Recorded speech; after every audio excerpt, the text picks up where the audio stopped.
তোদের মতো মিথ্যাবাদীদের সাথে আমার কোনো সম্পর্ক নাই। কি আজব তাই না? সামনাসামনি মিষ্টি কথা আর পিঠ পিছনে বিষাক্ত ছবল। এই দুইমুখী সাপের মতো বন্ধুদের থেকে তোরা কি নিরাপদ? আচ্ছা তোরা বস, আমি তোদের জন্য চা নিয়ে আসি।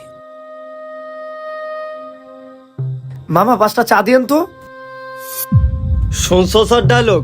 সামনে মিষ্টি কথা আর পিঠ পিছনে বিষাক্ত ছবল।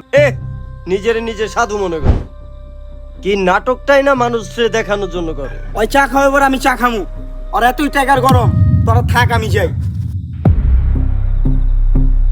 হ্যালো বাচ্চা,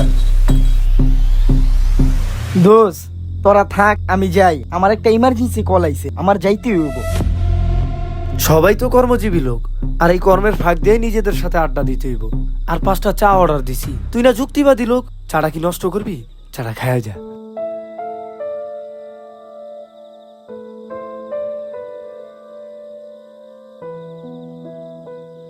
তোরা কি ভাবছস তবে এই নোংরামি কেউ টের পাবে না? পিঠ পিছনে বিষ ঢেলে সামনে এসে ভাই ভাই করস? লজ্জা করে না তগো এই ভণ্ডামি আজ আমার সামনে পুরোপুরি পরিষ্কার। নিজের মুখে মিষ্টি কথা আর পিঠ পিছনে ছবল, এই দুইমুখী নীতি আজ থেকে বন্ধ। তোদের মতো মিথ্যাবাদীদের সাথে আমার কোনো সম্পর্ক নাই। আমাদের প্রিয় নবীজি মিরাজে গিয়ে এমন কিছু লোকের কথা বলেছেন যাদের নখগুলো ছিল তামার মতো এবং তাদের বুক ও মুখ আশ্রাত ছিল।